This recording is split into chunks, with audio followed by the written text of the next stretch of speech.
Now that school is back in full swing, the newness of the year is wearing off and the stress that comes with our jobs as teachers is settling in. And it's more important than ever to maximize our precious time during our teacher planning period. Now, I don't know about you, but sometimes my to-do lists have to-do lists. I'm the type of person that when I get overwhelmed or that list becomes overwhelmed, I just kind of shut down and I don't do anything at all. And it's often hard for us to squeeze everything in that we need to get done during that short time span. On more than one occasion, I sit down at this table right here and I might just click from tab to tab on my computer. And at the end of that time frame, I realized that I actually didn't really get anything accomplished. Then what do? Well, we load up our teacher bags and we take everything home with us and we end up finishing it up in the evenings or on the weekends because it seems like our work is never done. However, it's super important that we set boundaries between our school and home lives so that we can take care of ourselves and our loved ones. The best way that we can do that is to maximize the most time that we can during our planning period. How can we do that? By setting a schedule for how we work each day during that time frame.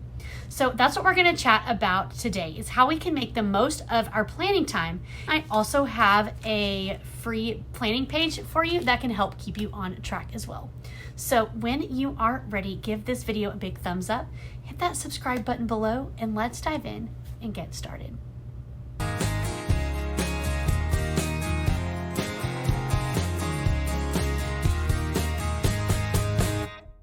First, let's chat about how to structure your planning time for success.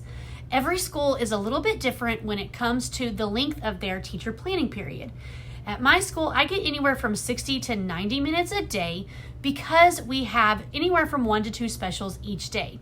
They range from 30 minutes each. Now, every third week, I also have lunch duty, and during that week, I don't have recess duty, so I get an extra 30 minutes. But I've worked at schools before where I've only had 50 minutes, and that was super tough.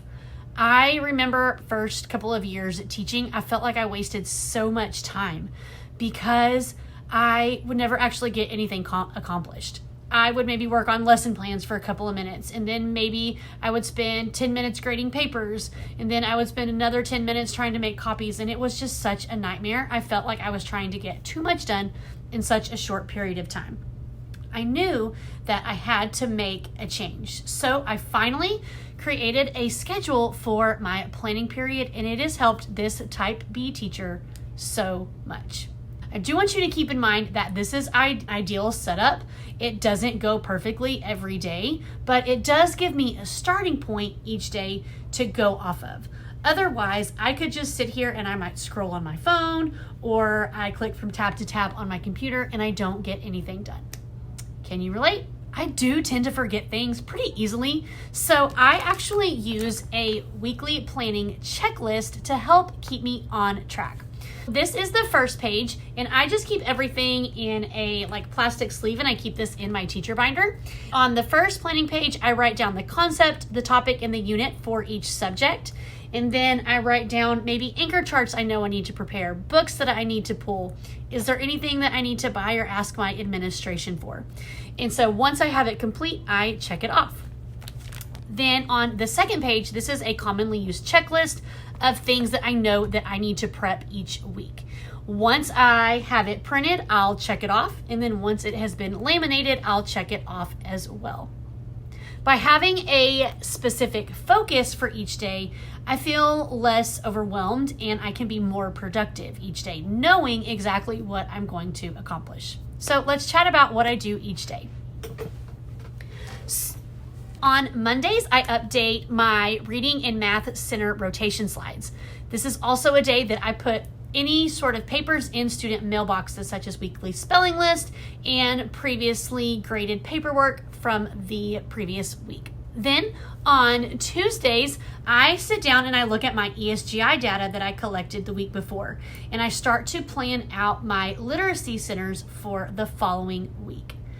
I make notes of things that need to be printed. I take a look at what skills I'm going to be teaching in our whole group lesson. We use journeys for ELA, and so I teach a weekly story for 3 days a week, and then the other 2 days I focus on the same skill, but I supplement with a different read aloud. My room mom also comes on Tuesday afternoons sometimes, and she will help me with copies or center prep or anything else that I might need. Now on Wednesdays, I sit down and I map out my math lessons for the following week along with small groups and centers. I supplement our Envision curriculum with my guided math units, and I am fortunate enough that I already have a lot of those resources prepped already, but I make note of anything else that I might need. Then on Thursdays is when I meet with my team briefly to make sure that we are all on the same page for the following week. There are 3 of us, and we all teach the same content and skills each week, but we are fortunate enough that we can teach with any supplemental materials that we want to use. Thursday is also my copy day, so anything that my room mom doesn't run off for me, I will take care of. And I start laminating anything that needs to be laminated. If I don't get it done during my planning period, then I will stay late on Thursdays just so that I can get it all done. I don't like to stay late on Fridays ever. Fridays, I use that time to be my filing day and my station day. What I do is I take all of my original copies that we used for making our copies for the week, I put all of those back.